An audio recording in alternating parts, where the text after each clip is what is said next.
Sure.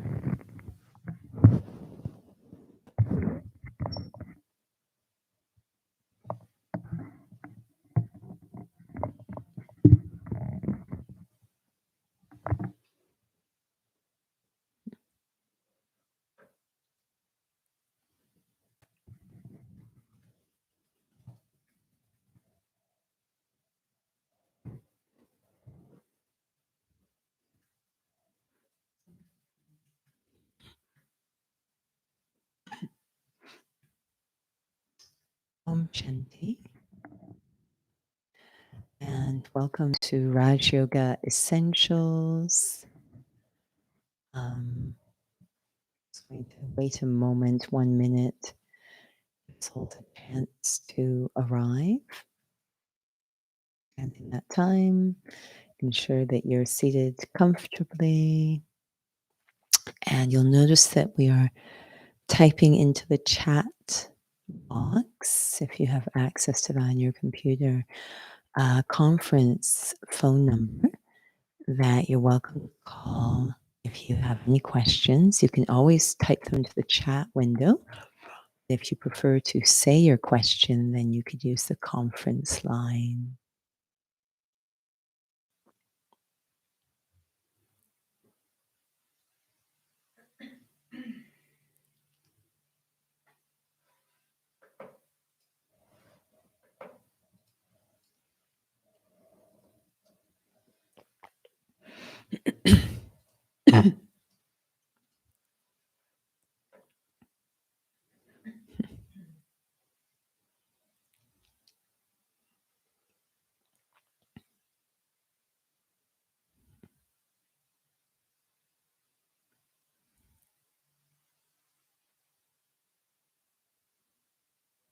So, as we do with every session, we're going to start with a reflection.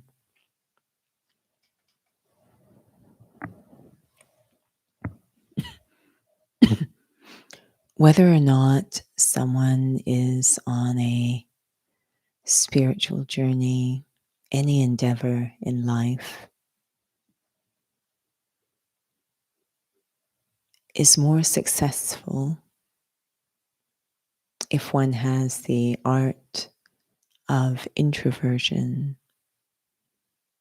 being able to look at the self,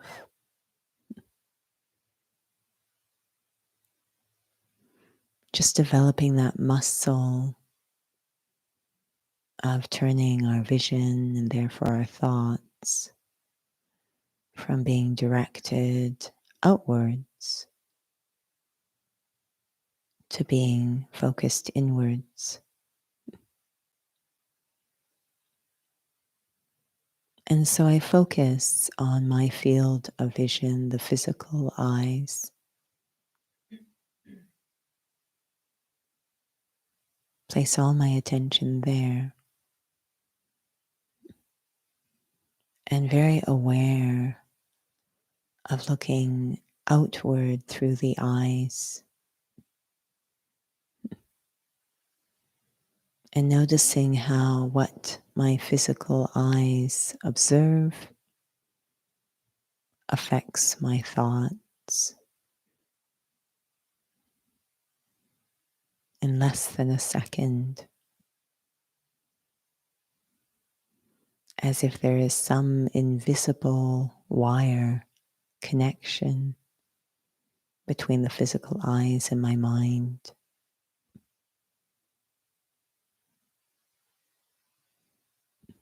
The deep habit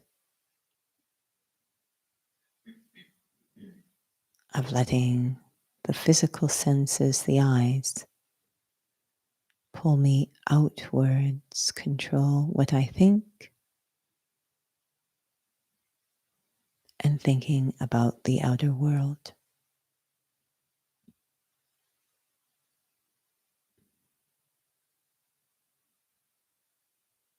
While keeping my physical eyes open, I start to pay attention to my inner world of thoughts and feelings.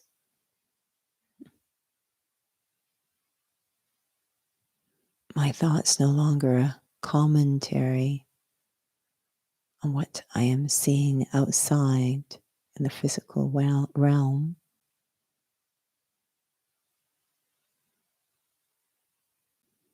but now I'm looking inwards, observing my thoughts,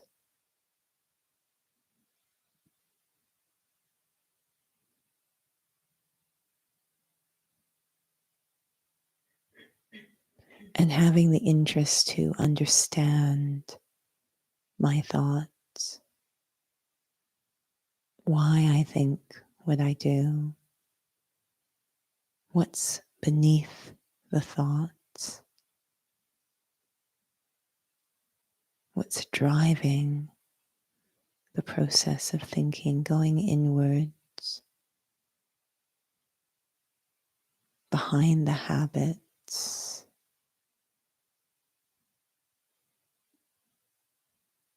leading me into a journey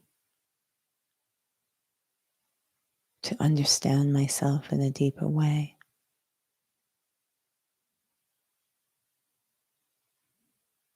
Going through the window of my own thoughts inwards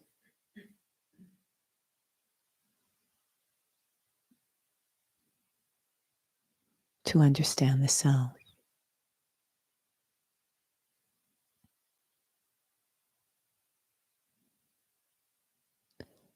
Om Shanti.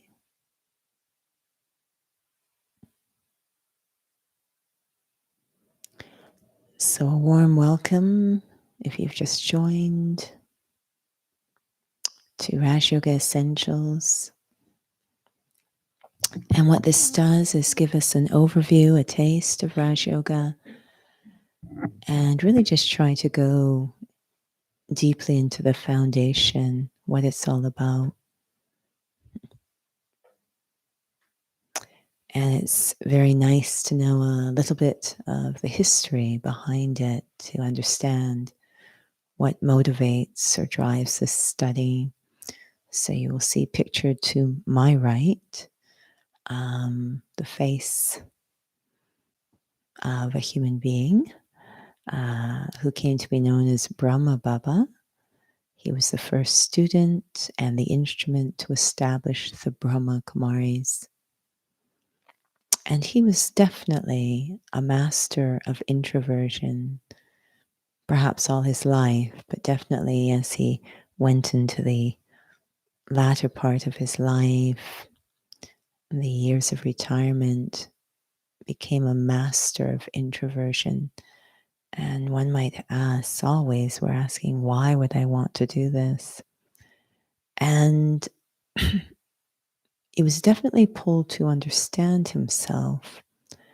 But at the crux of it, and this is what Raj Yoga is all for, at the crux of it was he did not feel he was operating, showing up in the world at his highest potential.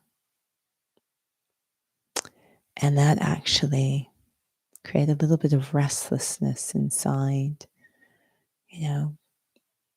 feeling that it should be a better world, a kinder world. But then looking at the self rather than the problems of the world, he was pulled to look at himself and ask, if I want it to be a better world, am I showing up as a better self, as my best self? So Raj Yoga is really deeply, deeply based on this very pure inner desire that I think is within each of us to really show up at our best, to be the best we can be, the highest potential. And whether conscious or subconscious, there is a feeling inside. I personally feel it's probably the cause of all of our sorrow, a feeling inside when we don't operate at our highest potential. It actually disturbs us. We come up with many reasons and we look outwards and make excuses, etc., and that's fine. But the bottom line is we are capable of so much goodness, and we are not really operating at that full capacity. So Raj Yoga is about how to nurture and develop the best in the human spirit with the vision that it would create the best possible world. And we feel that's a spiritual or non-physical practice, looking at virtues, looking at character, looking at reasoning, discerning, all of these non-physical aspects of life, which go under the heading of spiritual. We feel it's a spiritual endeavor. So that's why this is a spiritual study. The subject matter is the self. We understand the self with the objective to develop ourselves to our highest potential. And of course, there is an element of personal responsibility in that. So, a big part of being able to begin this practice and stay on this journey is constantly looking at the self. We have a deep habit of looking outwards. If you observe yourself honestly, you will notice that a huge chunk of your day is directed outwards. Even if we talk about our inner world, it's all about things going on outside, either that we've done or have been done to us, or things going on somewhere out there. So we're constantly thinking about the outer world. Even our inner world has been pulled or invaded by the outer world. We haven't really carved out a space inside where we really get to think about and understand ourselves. We're so obsessed. Really, we have such deep habits of thinking outwards, and we're very deeply affected and influenced by the outer world. And so it gets to the point where we feel that the outer world is in control of my life. We may not consciously say that, but again, if we look honestly, it's what's going on outside that not only determines how I think, but how I feel as well. And none of our energy is dedicated, it's all diverted to trying to control the outer world, control, criticize, comment on, goes on and on. And so none of our energy is dedicated to cultivating the best in the self. So if that's something of interest to you and you're ready to take on personal responsibility, and we have to underline that a lot, because very often we want to have our cake and eat it too. Am I ready to take personal responsibility? I know that sounds frightening or harsh. It's not. It's actually a very beautiful thing to do. It's a real expression of self-respect to say, come what may, no matter what, nothing is going to stop me from nurturing the best in myself. I will not block that endeavor through making excuses or being careless. I really want to nurture the best in myself. And the word sometimes used is discipline. And in this spiritual practice, discipline and love are inseparable. You can use either word, self-discipline, self-love. They mean the exact same thing. Actually, they've always meant the same thing, but somehow they got separated. They mean the exact same thing in this spiritual study. An expression of self-love, which means self-value, is to cultivate the best in the self. If I really value the self, then I want to bring out the best in the self. Things we don't value, we just sort of throw away, we discard. But things we value, we take a great deal of care of. We really want to keep that value very high. So when it comes to the self, if there is an appreciation of my own value, then I will do everything to care for that, to nurture it. So this is the concept of self-discipline. So, even before we actually get into the content matter of Raj Yoga, I feel it's very important for these attitudes and feelings to be there because they're going to be they're absolutely essential. These kinds of attitudes and feelings towards the self are essential to be successful, I think, in anything in life. But in this kind of practice, because we're talking about self transformation.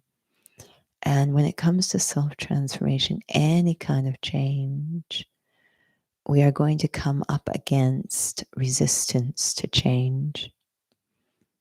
And it seems very odd that we should resist being the best we can be, or that what has become the norm for us is to not be the best we can be. That seems odd. So, this self sabotage that can emerge anytime we embark on any change, and having a lot of enthusiasm, highly motivated to override that.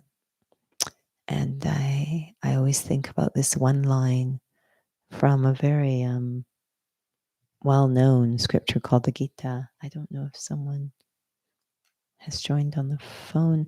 Has someone joined on the phone?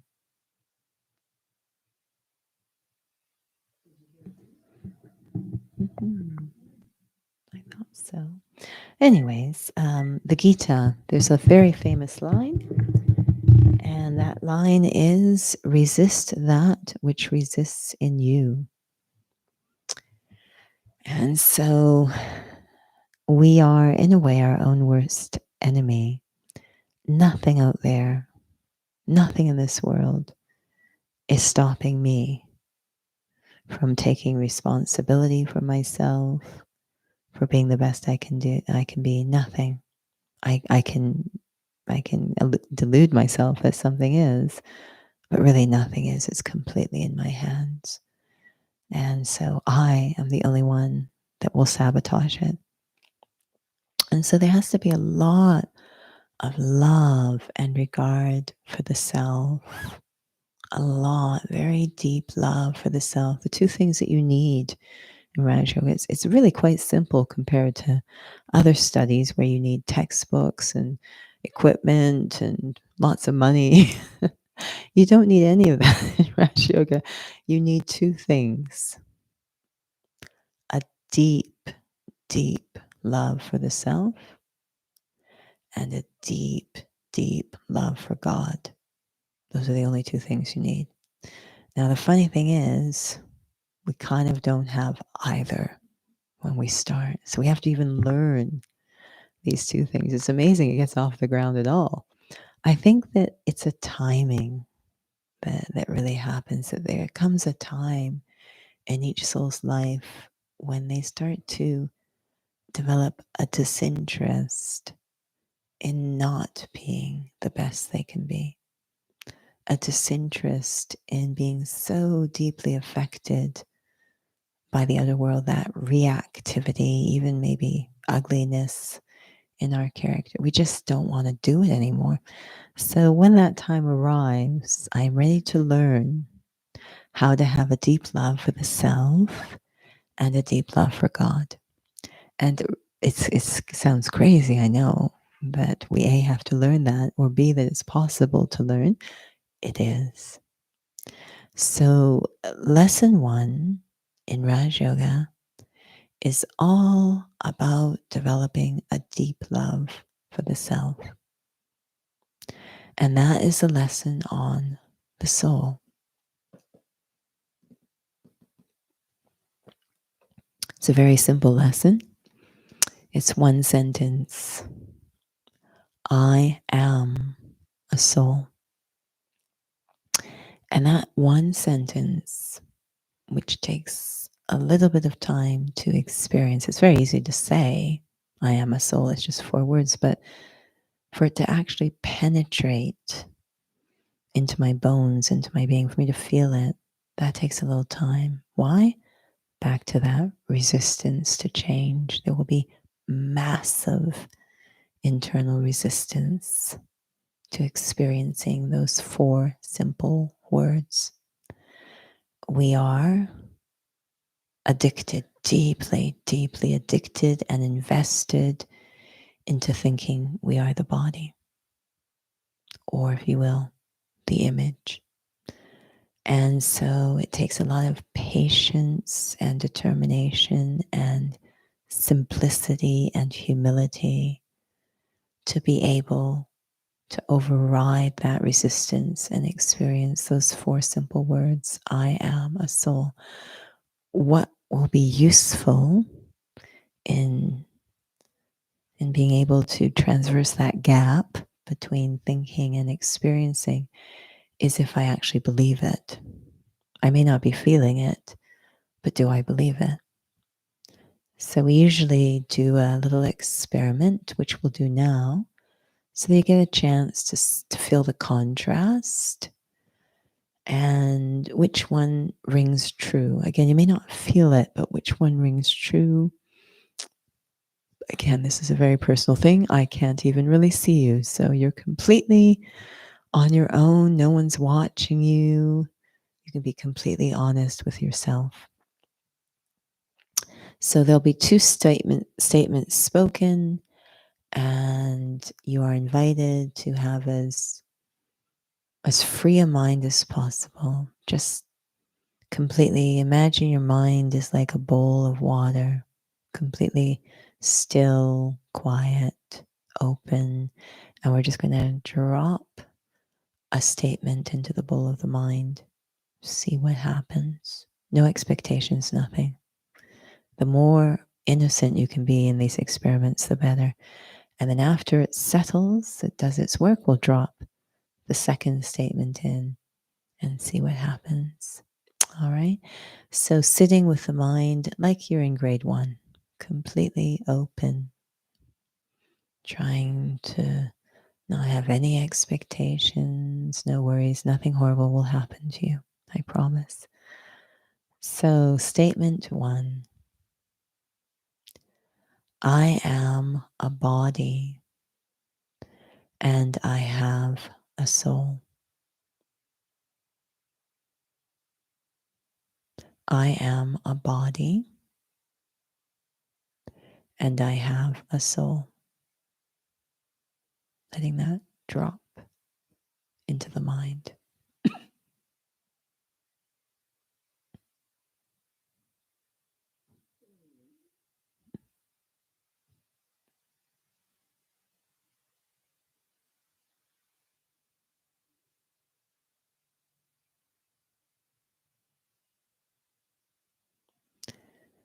And the second statement, again, hopefully the mind is again very open, settled. I am a soul and I have a body. I am a soul and I have a body. Again, just letting it drop into that clear mind.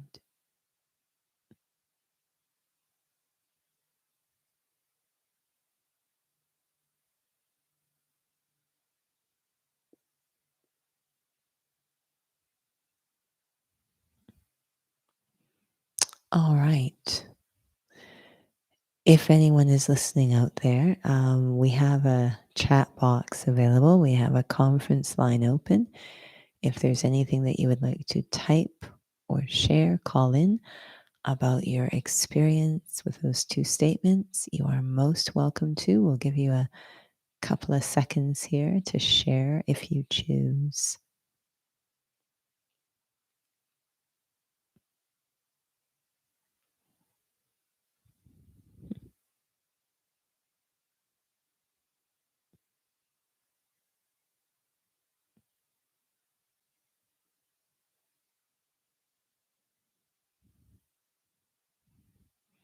I feel it's silent, so we'll carry on. Okay, someone's going to share. Did you wish to have? Okay.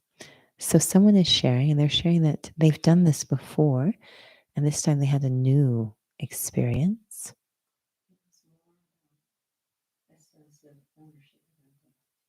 They were talking about the essence of ownership of identity.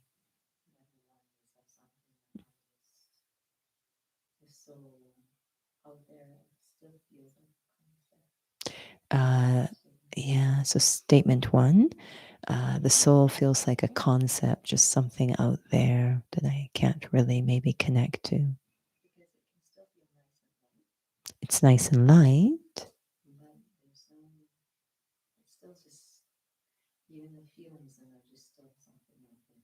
But there's still the feeling it's something out there, maybe a little disconnected from the reality of my life. Mm-hmm.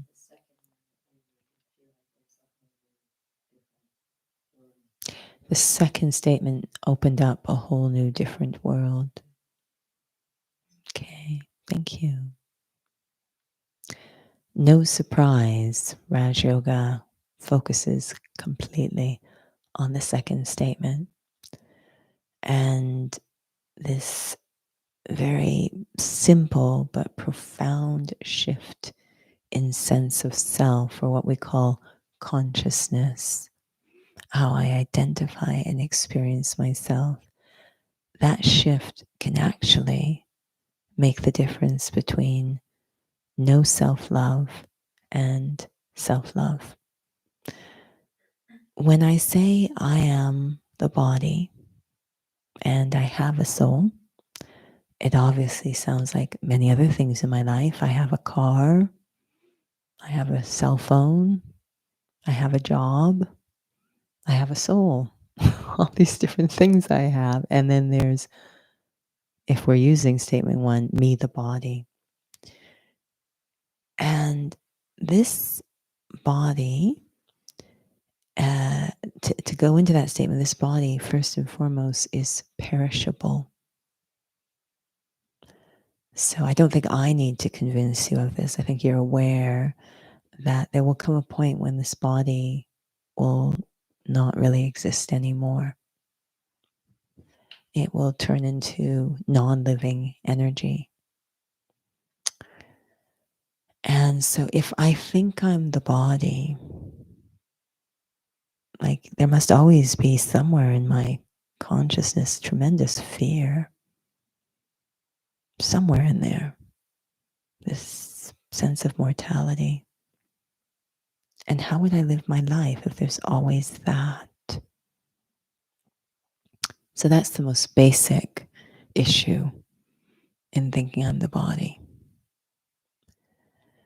But then there's all the features of the body, the gender, the age, the culture, the language, the religion, and different aspects of my life, all relative to the body.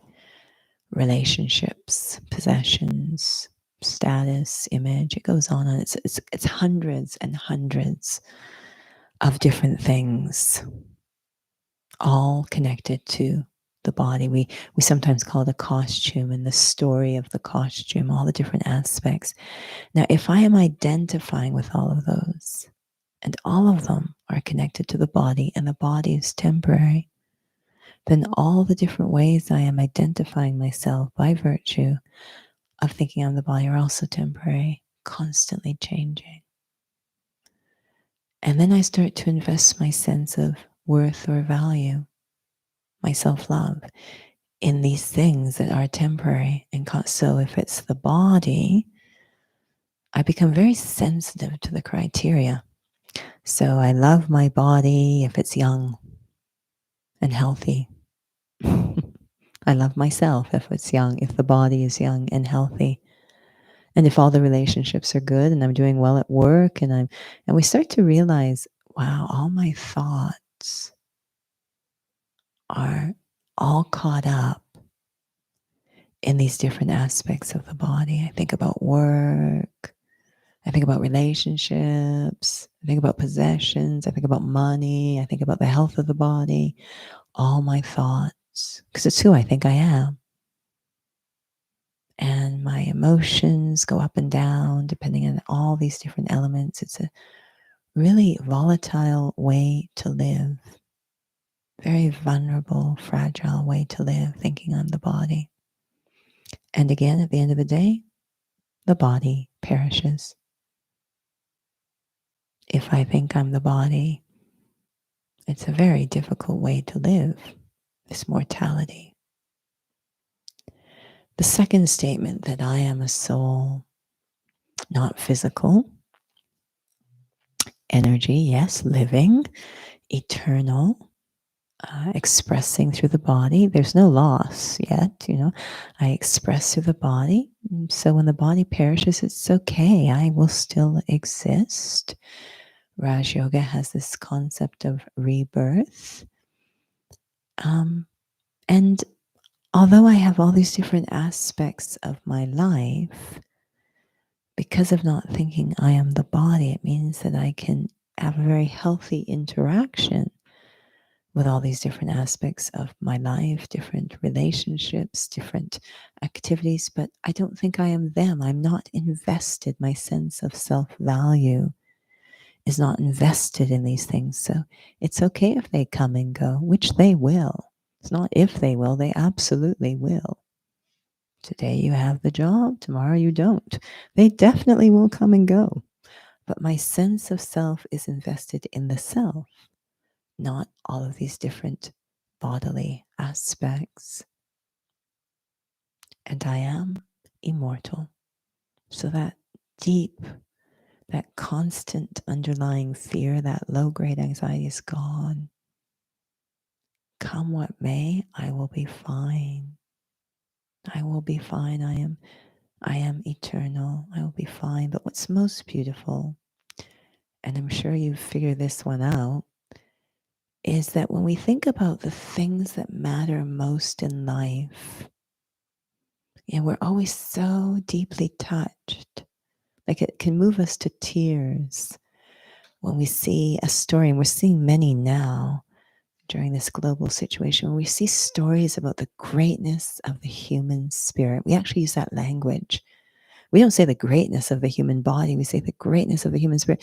Even when the human body, like in the Olympics, is doing remarkable stuff, we still say, wow, it's the greatness of the spirit that they can do that, have that kind of determination and will. The greatness of the human spirit. We always use that language because the things that make life really great have nothing to do with the capacities of the body. If we look in an anatomy book, it goes on and on, the different labels of the body. But there are no labels in the body for patience and love, compassion, kindness. Those have nothing to do with the body. We express them through the body. But those are the property of the spirit, of me, the soul. The things that make life quality, that make life great, they all are inside of me, the soul. The values are in me, and that's what makes me valuable. And when I really start to appreciate the greatness of the human spirit, this experience of being a soul, the self-love starts to come. This really deep valuing of the self and wanting to nurture the character or the values of the self. So experimenting, just experiment, because to go into the experience of those 4 little words, I am a soul, it will require that you believe it's true. It's very difficult to surrender to a thought that you don't believe. But if I believe, okay, I may not be feeling it, but I do believe I am a soul and not this body. So that's how we're going to end tonight, is with a reflection, just starting to play with those 4 little words, I am a soul.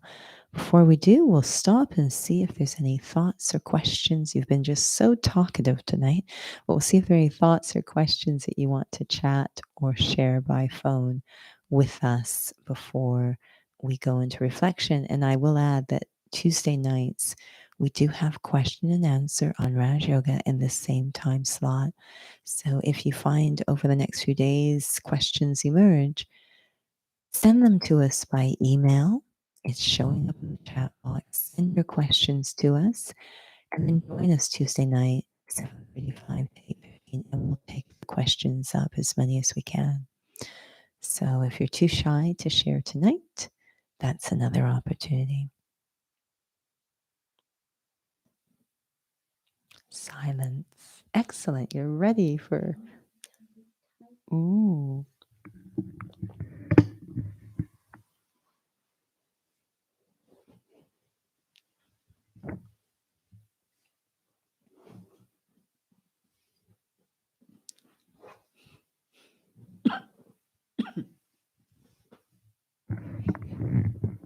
All right. Not a problem. Let's end with an experience. So I always feel it's nice to be sitting in a supported way, a very engaged royal way, because really what we're about to do is pretty important. We don't want to sleep through this. We're going to try to have an experience. It's kind of exciting experience of myself as a soul. Now, no expectations, nothing may happen, but it's always a learning opportunity. If I don't have the experience, then I probably get a bit more sense of the resistance that might be there, and that's okay too. So eyes open, because there should be no reason I have to close my eyes to think about myself, but see if you can experiment with eyes open. We think with our eyes open all day long. So we're going to do the same thing. We're going to think with our eyes open, but change the quality of our thoughts. I begin by just observing the body, deliberately observing this body, looking at its form, its outline, its presence, its weight, its feeling into the seat, very aware of this body. And I can even move my focus to different parts. I can focus on my big left toe. I focus on my big left toe, and it was always there. But when I focus on it, it's as if it's energized. I'm observing I can wiggle my big left toe. You notice the language we're using is my toe, not I toe, but my toe, my big left toe. Or I can focus on my right elbow. That power of observation. The minute it was always there, that right elbow, but the moment I focus on it, it's as if it becomes energized, the center of my universe. I can focus on the left shoulder. I can observe this body. I can even observe subtle aspects of this body. I can observe the breath of the body breathing, the lungs working. I mean, they were always working. I wasn't paying any attention whatsoever. But now I'm in awe. They're breathing all the time. I'm not even aware. I'm not even doing anything consciously. They just breathe. And the heart beats. I can observe it all. And finally, the question comes, who is the one observing? I observe my body. The body does not observe me. I, the thinker, observes the body. And already there's the feeling of a separateness, that we are two unique things. There is me, the observer, and there is this body, the object of my observation, as if watching from a bit of a distance. I haven't left the body, but I have become aware that I am unique from the body. This body is a wonder. I don't even know a percentage, a small percentage of what it's doing. There is so much going on, so many functions to keep this body going. I wouldn't know how to do any of them if I had to control them myself. This body is a wonder. It's living, it's breathing. But an even greater wonder is me. I, the life in this body. If I was not in this body, it would no longer be living. It would turn into what we call a corpse. The body is a wonder, but I, the living being, the life in this body, I'm an even greater wonder. I am located behind the forehead. I can feel thoughts happening there, my own activity. I am the thinker.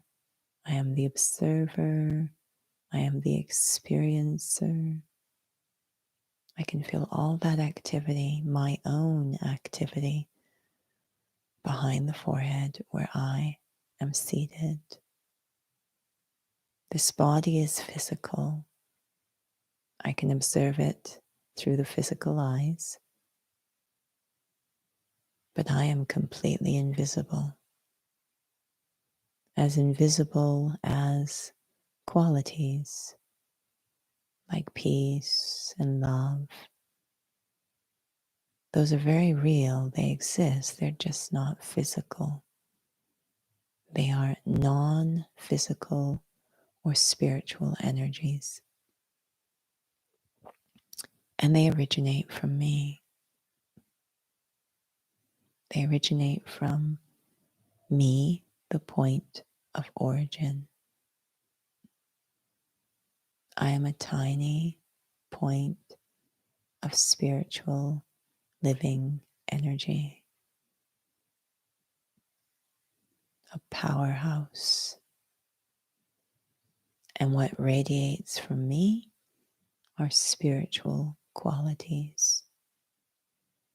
I express those qualities through the body in this physical realm, guiding how I act through the body.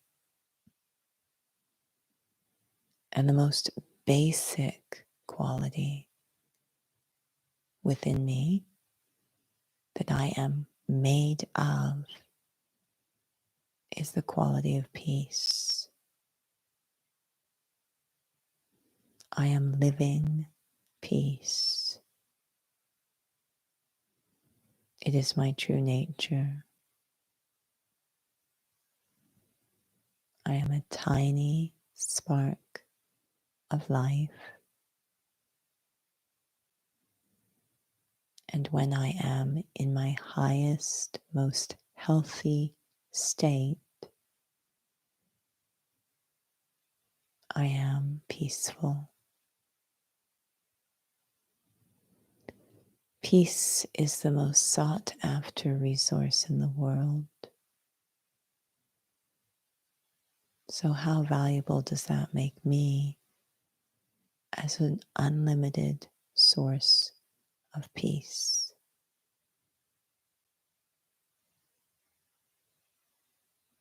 I am this eternal, timeless being, deeply peaceful.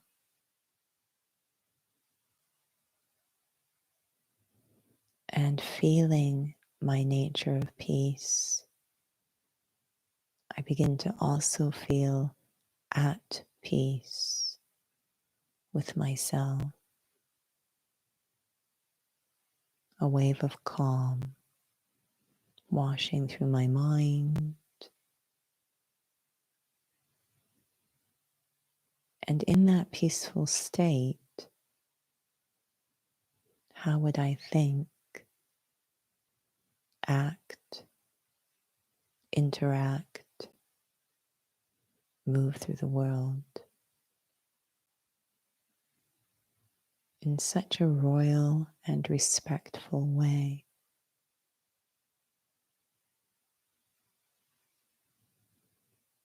Just giving time to go deeply into the experience of being a soul, an act of self-love, self-recognition. Om Shanti means I am the embodiment of peace. I, the soul, am the embodiment of peace. Om Shanti. That concludes in spirit. Sorry. That concludes Raj Yoga Essentials. I apologize for going over time. Thank you for joining again. Any questions, please write them in by email and we can take them up on Tuesdays. Have a very peaceful evening. Om Shanti.